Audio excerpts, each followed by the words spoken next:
안녕하세요. 오늘도 사연살롱을 찾아주셔서 감사합니다. 저는 올해 33이 된 평범한 여자입니다. 아니, 평범하다고만 하기에는 무리일 수도 있겠네요.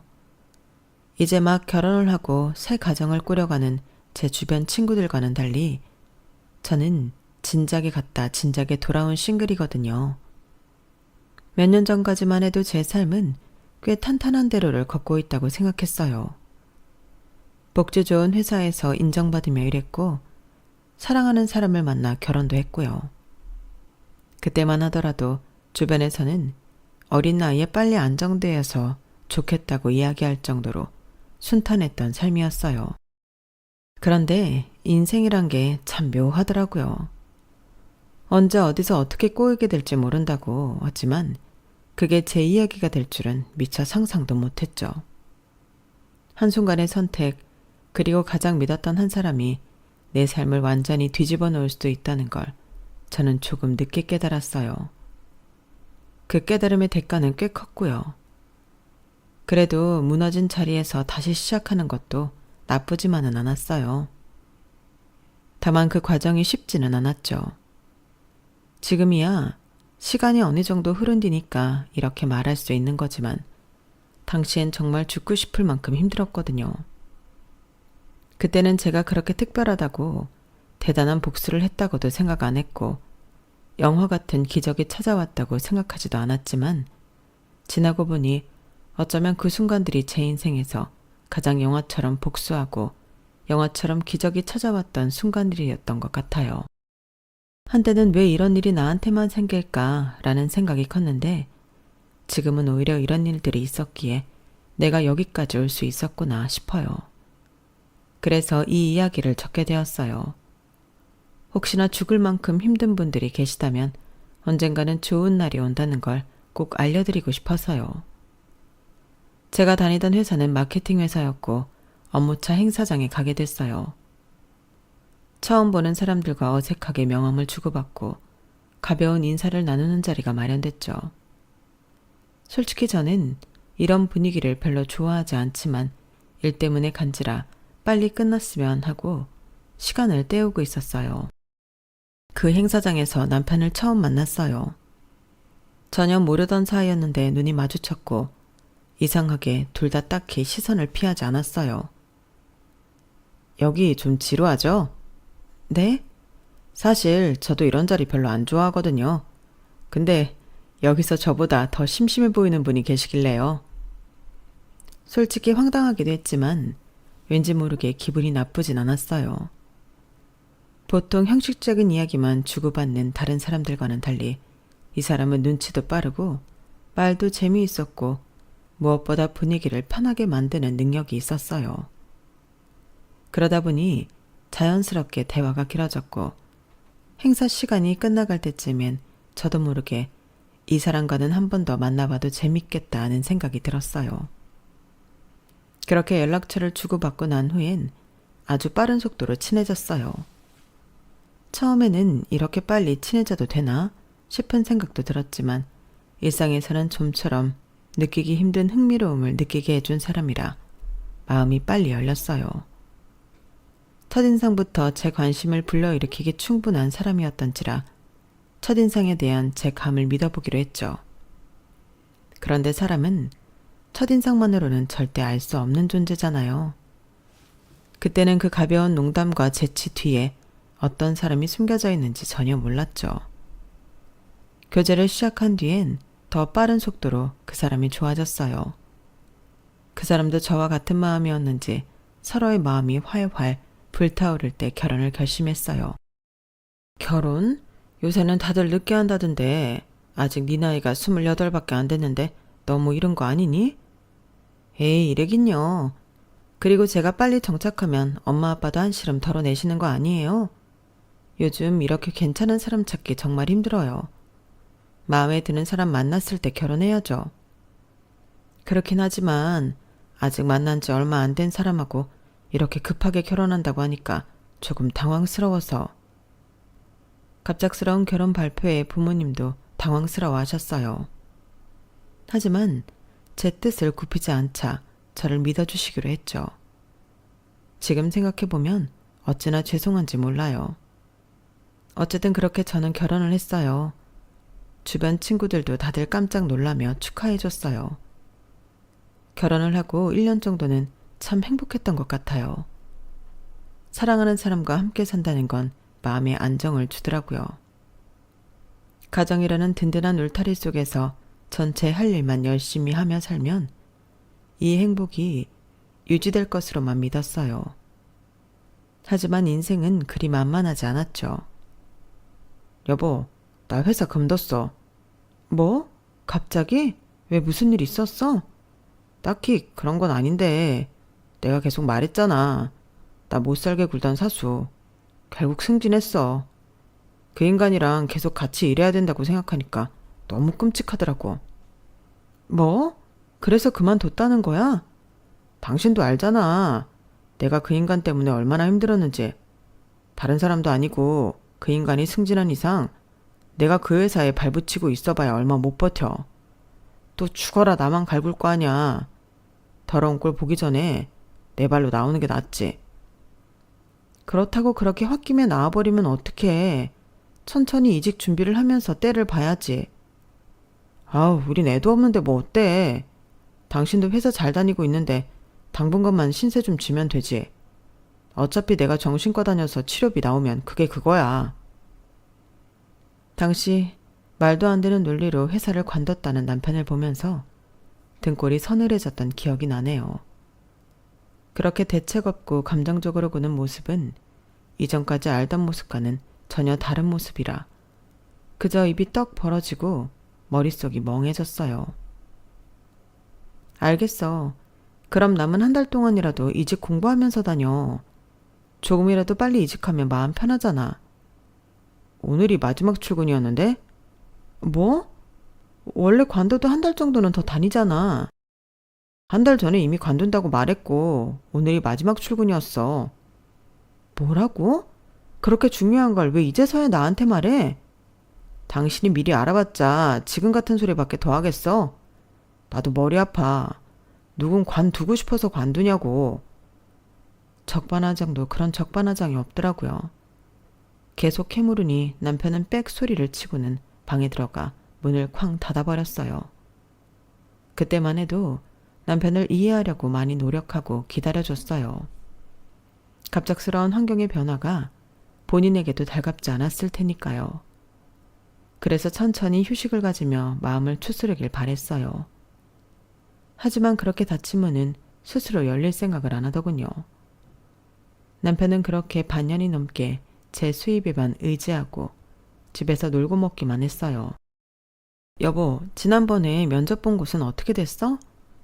몰라, 떨어졌겠지 뭐. 왜 말을 그렇게 해. 잘 될 거야. 솔직히 말하면 나 이제 일하기 싫다. 내가 그 돈 피해서 직장 관뒀지만 다른 직장 가면 그보다 더한 인간이 있을 줄 어떻게 알아? 그렇게 생각하면 아무 데도 못 다녀. 일단 붙으면 다녀보고 생각해봐. 괜찮을 수도 있잖아. 안 괜찮다니까. 충분한 시간을 기다려줬음에도 억지를 부리는 남편을 보니 저도 화가 나더군요. 그냥 일이 하기 싫은 거 아니야? 당신이 일 안 해도 내가 벌어오니까 하기 싫은 거 아니냐고. 뭐? 당신 지금 말 다 했어. 그게 아니면 당신이 지금 대체 뭘 믿고 이러는 건데? 아이라도 없어 망정이지. 아이까지 있었으면 이러고 살겠어? 시간을 좀 달라고 했잖아. 왜 이렇게 사람을 몰아붙여? 시간을 얼마나 더 줘야 하는데. 당신 집에서 아무것도 안 하고 먹고 논 지 벌써 반년이 넘었어. 시간 금방 가는 건 몰라? 이러다 1년이 간다고. 그래, 알았어. 더럽고 치사해져. 내가 취직한다. 그렇게 남편과 대판 싸우고 부부 사이에는 냉정기가 찾아왔어요. 해도 너무한다는 생각이 들다 보니 저도 남편을 더 이상 고운 눈으로 보기 힘들었고 남편 역시 싸우고 난 뒤 제 눈치가 보이긴 하는지 뭔가 일을 하려고 돌아다니긴 하더라고요. 영업직 일을 하던 사람이라 가끔 주변 지인들을 통해 단기 영업일이 들어오기라도 하기 시작했지만 그걸 제대로 된 수입이라고 하긴 좀 어려웠어요. 그래도 예전에 비하면 장족의 발전인지라 더 이상은 닥달하지 않았어요. 적어도 제 월급에서 용돈을 타가지는 않을 정도가 됐으니까요. 남편이 그렇게 일을 시작하고 나니 부부 사이에 쌓여있던 갈등은 조금 누그러들었어요. 당신 그래도 일 시작해서 그런지 요즘 얼굴이 좋아 보이네. 그래? 다행이네. 아무래도 영업일 하려면 외모도 신경 써야 하니까. 집에 있을 때보단 괜찮아 보이나 보다. 그렇게 조금씩 단절됐던 대화를 하면서 남편과 사이가 나아졌다고 믿었어요.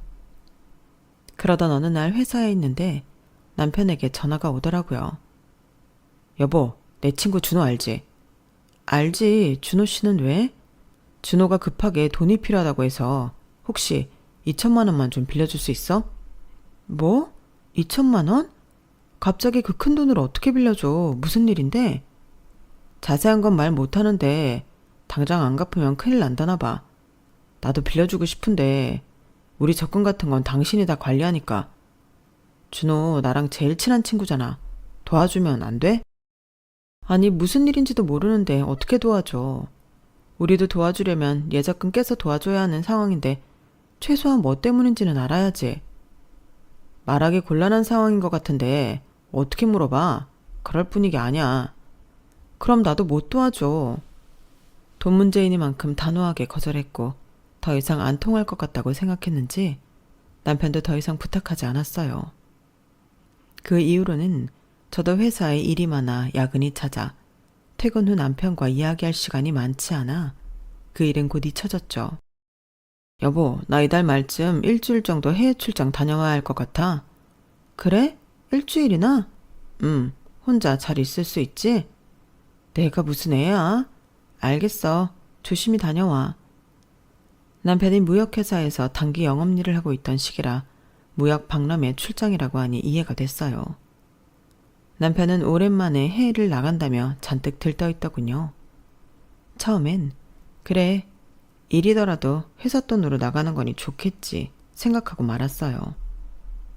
그런데 남편이 떠나기 하루 전 아침 일찍 공항에 나가야 해서 일찍 잠든 남편의 핸드폰에서 이상한 연락을 발견했어요. 그럼 내일 봐 오빠. 오빠랑 해외여행 너무 기대된다. 그 문자를 본 순간 정말 피가 거꾸로 솟아 역류한다는 게 무슨 느낌인지 실감했어요. 남편의 핸드폰 비밀번호를 쳐서 열어서 대화 내용을 쭉 보니 두 사람 사이에 주고받은 호텔 예약 내역, 비행 예약 내역 등이 올라와 있었어요. 싱가포르 무역 박람회에 참석하다던 남편은 싱가포르 마리나베이 샌즈 호텔을 예약해놓고 어디서 굴러들어온지 모를 불륜녀와 여행 계획을 세워놨더군요. 당장 남편의 머리채라도 잡고 싶은 마음을 참고 전 차분하게 증거를 다 수입했어요. 그리고 다음날 남편이 준비를 마치고 나가는 뒤를 밟아 불륜녀를 만나는 현장을 덮쳐 영상 촬영과 녹음까지 했죠. 여보, 당신이 어떻게? 나한테 2천만 원 빌려달라더니 이러려고 빌려달라 한 거였나 보지? 여보, 그런 게 아니라. 아니긴 뭐가 아니야. 이대로 순순히 날 속이고 이 여자랑 여행 갈 수 있을 줄 알았어? 꿈 깨. 전 두 사람의 머리채를 잡아다 보는 눈도 많은 공항에서 보란듯이 한 바퀴씩 돌려줬어요. 사람들은 웅성거리며 모여들기 시작했고 둘은 부끄러운 건 아는지 고개를 들지 못했어요. 저는 비행기가 뜨는 시간까지 두 사람을 붙잡고 가만두지 않았어요. 이 사실을 알게 된 양가는 발칵 뒤집어졌어요. 아니, 강서방, 그렇게 안 봤는데 어쩜 사람이 그래? 당장 내 딸이랑 이혼하게. 소식을 듣고 달려온 저희 친정 부모님께 남편은 시원하게 뺨을 얻어맞았고 저는 짐을 싸서 친정으로 갔어요. 그리고 이혼 절차를 밟았죠. 하지만 남편은 하루가 멀다 하고 친정까지 찾아와 빌었어요. 여보, 내가 잠깐 눈이 돌아서 그랬어. 남자들이 살다 보면 한 번씩 실수하는 거 알잖아. 한 번만 봐주면 안 될까? 결론적으로는 안 갔잖아. 안 갔으면 네가 핀 바람이 없던 일이 되니? 더 이상 꼴 보기 싫으니까 친정 근처에 얼쩡거리지 마. 매번 찾아오는 남편을 문전박대하는 것도 쉬운 일이 아니더군요. 잘못을 저질러 놓고 어찌나 불쌍한 척 구는지 볼 때마다 속이 역해서 죽는 줄 알았어요. 남편과 바람핀 여자에 대해 알아보니 같이 단기 영업직을 하던 남편보다 훨씬 어린 사원이더라고요. 전 당장 남편과 바람핀 여자의 신상을 그 회사에 알리고 두 사람의 계약을 해지시켜버렸어요. 그런데 며칠 뒤 어이없는 일이 생겼어요. 카드 결제일이 되어 평소처럼 카드 명세서를 확인하는데 순간 숨이 멎을 뻔했죠. 카드론 출금 2천만 원이 찍혀 있었어요. 나는 대출을 받은 적이 없는데 이게 뭐지? 순간 손이 떨렸어요. 피싱 수법인가? 별 생각이 다 들었죠. 정신없이 카드사 앱을 열어서 대출 내역을 확인했어요. 그런데 정말로 대출이 실행된 게 맞더라고요. 내 카드에서 내 이름으로 빌린 돈이었어요. 그제야 며칠 전 바빠서 안 읽고 넘겼던 카드사 문자가 떠올랐어요. 당장 카드사 고객센터에 전화를 걸었어요. 제가 카드론을 신청한 적이 없는데 대출이 실행됐어요.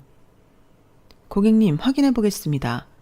신청은 모바일 앱을 통해 직접 진행되었고 본인 인증도 정상적으로 완료되었습니다.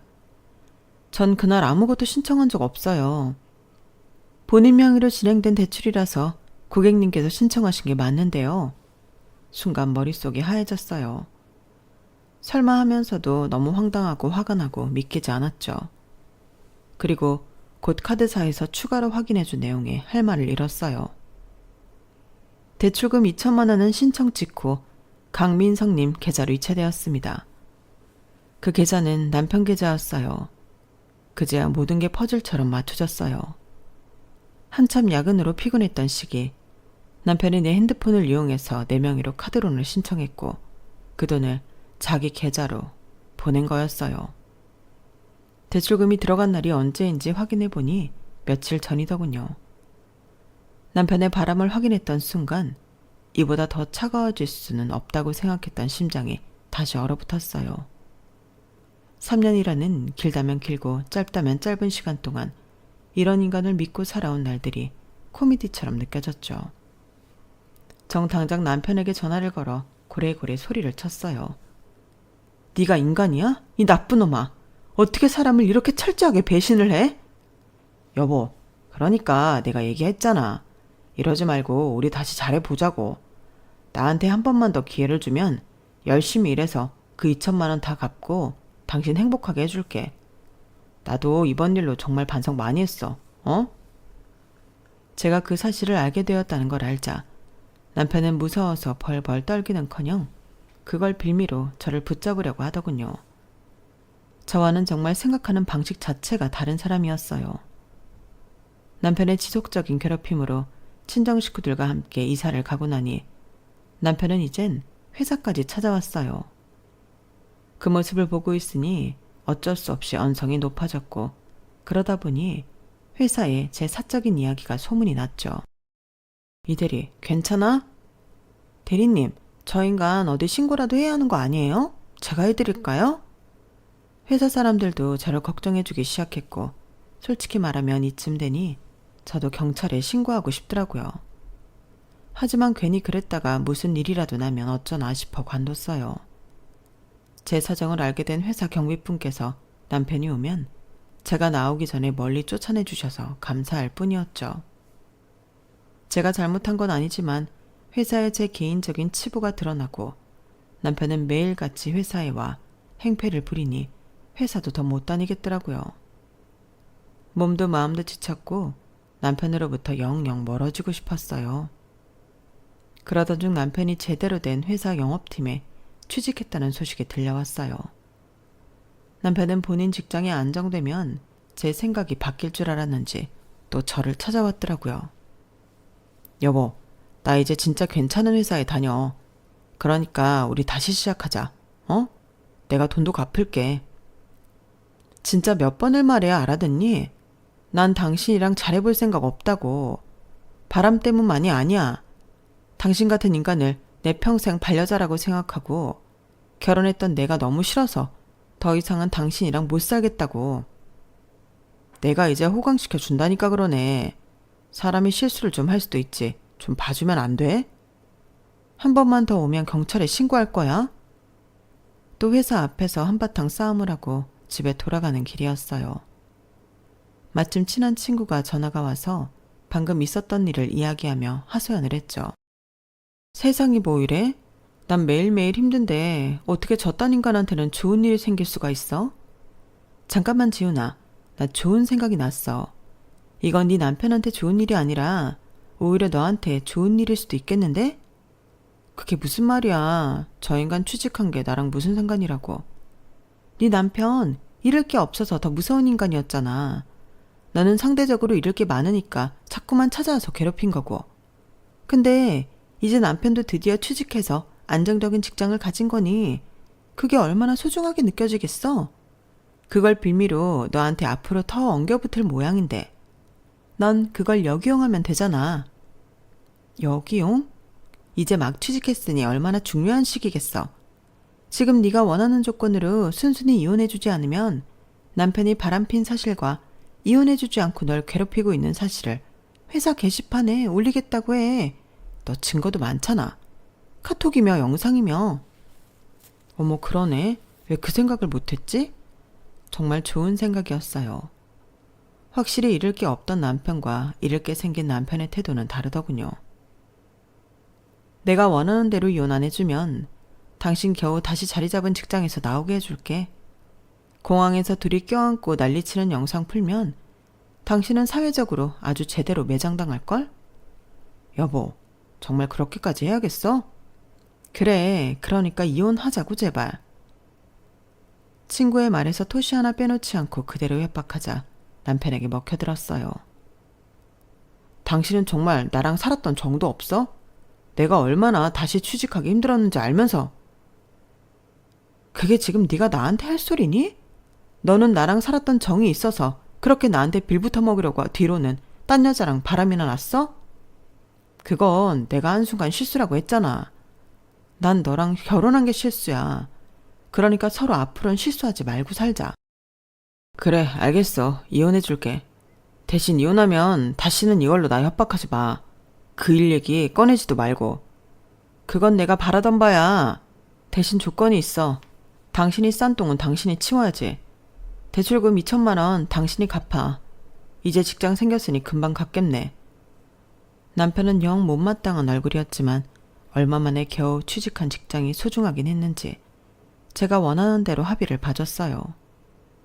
그렇게 전쟁 같았던 이혼 과정을 거치고 나니 뭔가 마음이 너무 지쳐 있었어요.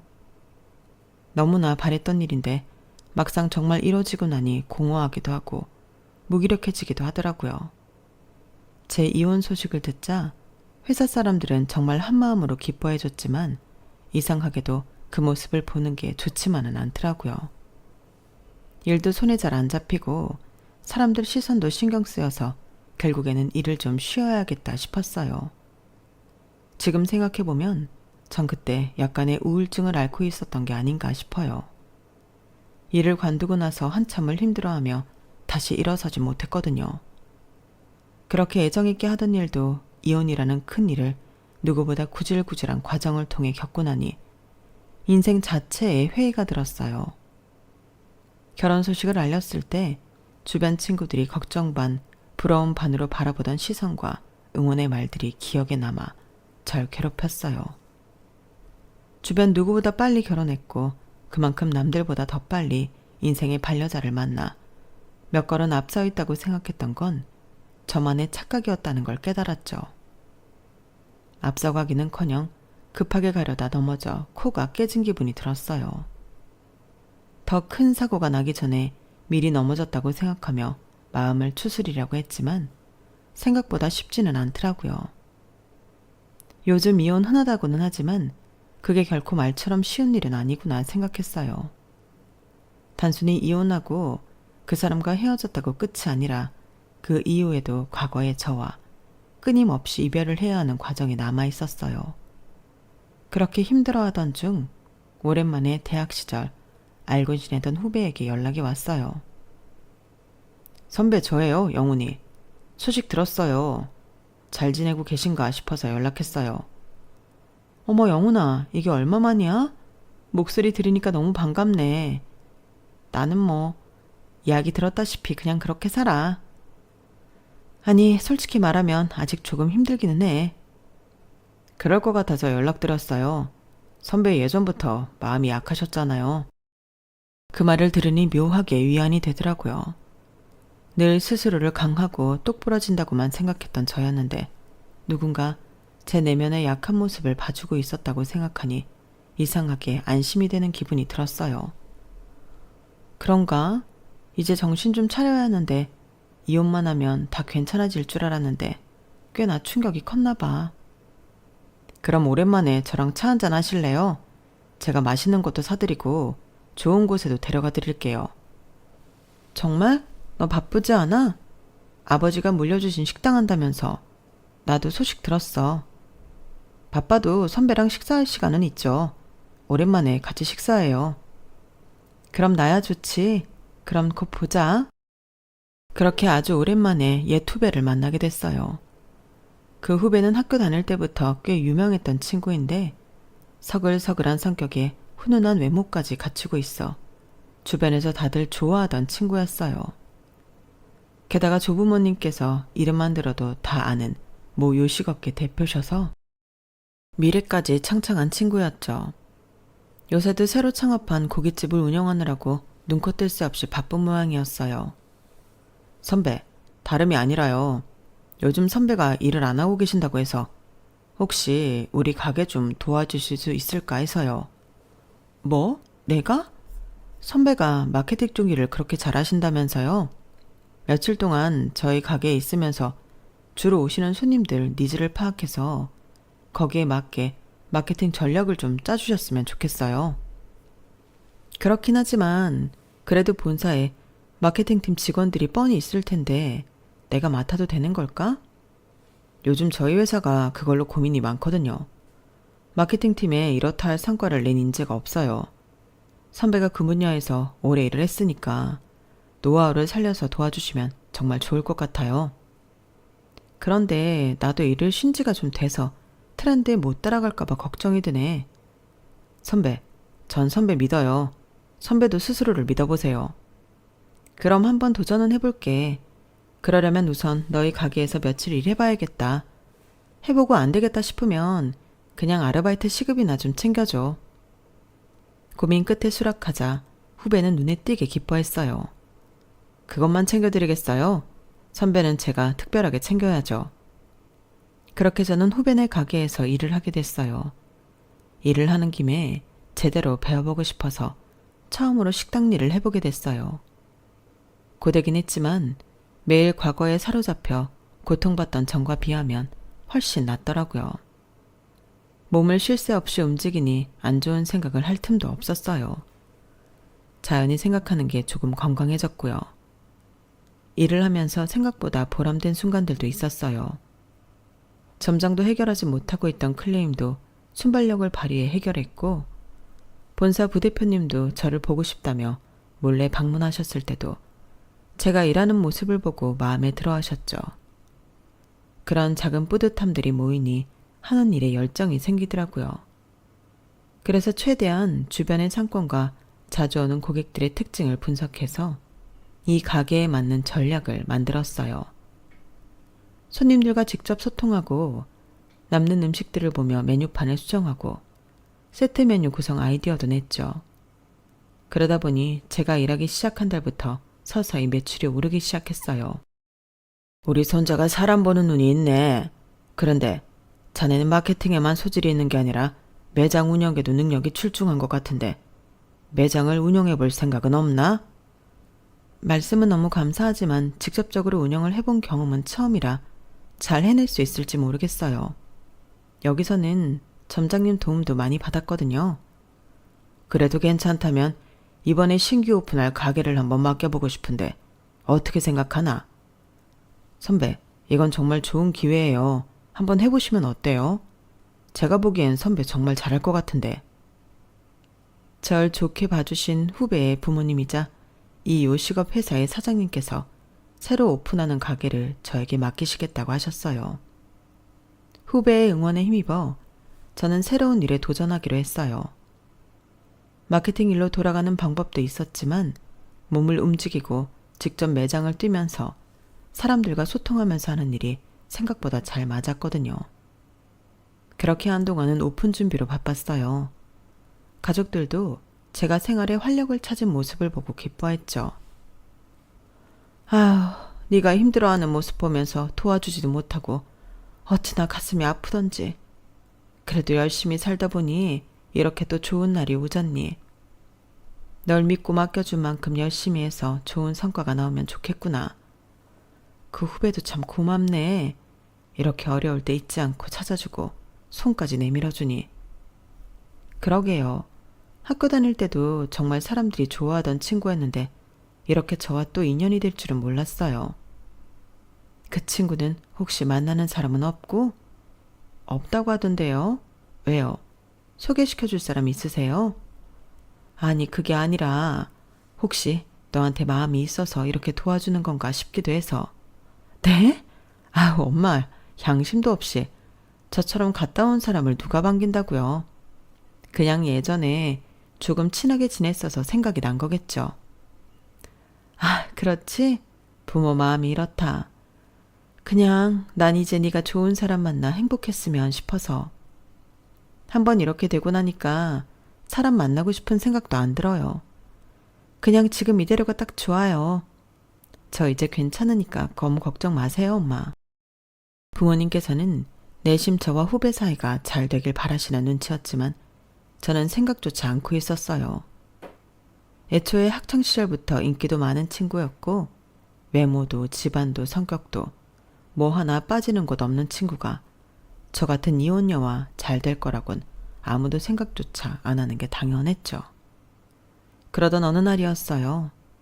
사람 인생이라는 게 참 우스운 게 어떤 사람과는 아무리 마주치려 해도 엮이지 않는데 정작 절대 다시 보고 싶지 않은 사람은 생각지도 못한 순간에 나타나더라고요. 그날은 이상하게 사람이 많아서 홀이며 주방이며 정신없이 뛰어다니며 지시를 내리고 있었어요. 그런데 그 정신없는 와중에도 불쾌할 정도로 익숙한 목소리 하나가 들려오더라고요. 어? 뭐야? 진짜 당신 맞네? 목소리만 들어도 속이 뒤집힐 것 같은 게 제 전남편이더라고요.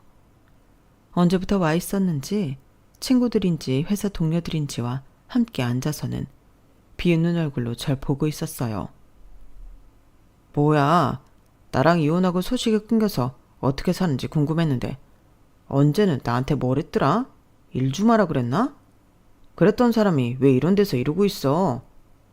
다니던 회사 그만뒀다는 소린 들었는데 그렇게 진취적이던 사람이 여기서 알바나 하고 있는 모습을 보니까 내 마음이 좀 그렇네.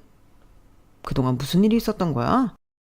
당신한테 그런 소리 들을 이유 없는데 내가 어떻게 살고 있든 당신이랑 무슨 상관이야? 당신이랑 이혼하고 난 더 잘 살고 있으니까 신경 꺼. 지금 당신 모습을 봐. 그게 잘 살고 있는 거야? 정말 그렇게 생각해? 차라리 나랑 살고 있을 땐 번듯한 직장이라도 있었지. 아무리 지금 혼자 지내고 있다고 해도 고깃집 알바가 뭐야? 시급 10,000원은 줘? 아, 하긴 알바 중에는 고깃집 알바가 제일 힘들고 돈도 많이 번다곤 하더라. 힘들지? 그러게 나랑 살 때 잘하지 그랬어. 더 주문할 거 아니면 말 걸지 말지. 이거 영업방해인데? 야, 너무 무섭게 그러지 마. 그래도 예전엔 남편이었는데 좀 반갑게 인사도 해주고 그래라. 나도 한땐 당신 참 미웠는데 그래도 앞치마 두르고 뛰어다니고 있는 모습을 보니 인생이 참 그렇네. 당신도 여기 와서 술 한잔해. 우리가 살게. 전 남편이 갑자기 벌떡 일어나 제 손을 잡아 끌었어요. 왜 이래? 이거 놔. 왜? 오랜만에 한잔 하자니까. 옛날 생각나고 좋잖아. 그때였어요. 누군가 제 손목을 잡고 있는 전 남편의 손을 강하게 잡고 뿌리쳤어요. 왜 이러시죠? 바이저님, 이 사람 진상 손님이에요? 제 손을 빼내준 건 다름 아닌 후배였어요. 뭐? 바이저? 아직은 점장 일을 열심히 하고 있던지라 갑작스럽게 점장보다 한 단계 높은 직급으로 부르는 것에 살짝 당황하고 있는데 후배가 제 어깨를 감쌌어요. 저희 바이저님한테 무슨 볼 일이신지 아는 사이세요? 내가 이 사람 전 남편인데요. 당신은 누군데? 아, 저는 이 회사 대표이사인데요. 바이저님과는 만나고 있는 사이라서요. 전 남편분 이야기 많이 들었습니다. 바이저님 등골 쏙 빼먹고 몰래 카드비까지 지게 한 것도 모자라서 바람까지 피셨다는 그분이시군요. 뭐야? 야, 진짜야? 네가 한 말이랑은 전혀 다르잖아. 전 남편 옆에 앉아있던 일행들이 웅성거리기 시작했어요. 제가 바이저님 많이 좋아했거든요. 그런데 결혼하고 고생한다는 소식만 들려와서 참 마음이 아팠었는데 이렇게라도 바이저님 놓쳐주셔서 참 감사합니다. 제가 대신 바이저님 행복하게 해드릴게요. 이 회사도 저희 할아버지 회사거든요. 바이저님이 힘들게 사는 것처럼 보이신다면 착각이니 걱정 마세요. 직접 그렇게 뛰지 말라고 했는데도 바이저님이 원해서 이렇게 일하고 계신 거니까요. 후배 영훈이의 말에 저 남편은 뒷목을 잡고 쓰러지기 일보 직전이더군요. 뭐라고? 이 회사 대표이사? 이렇게 새파랗게 어린 놈이?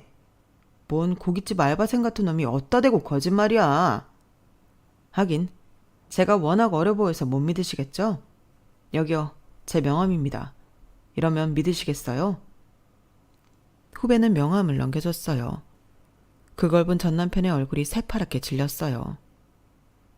말 삼가해 주시죠. 저희가 진상 손님한테는 엄격해서요. 조용히 남은 음식이나 즐기고 돌아가시는 게 서로에게 좋을 것 같습니다.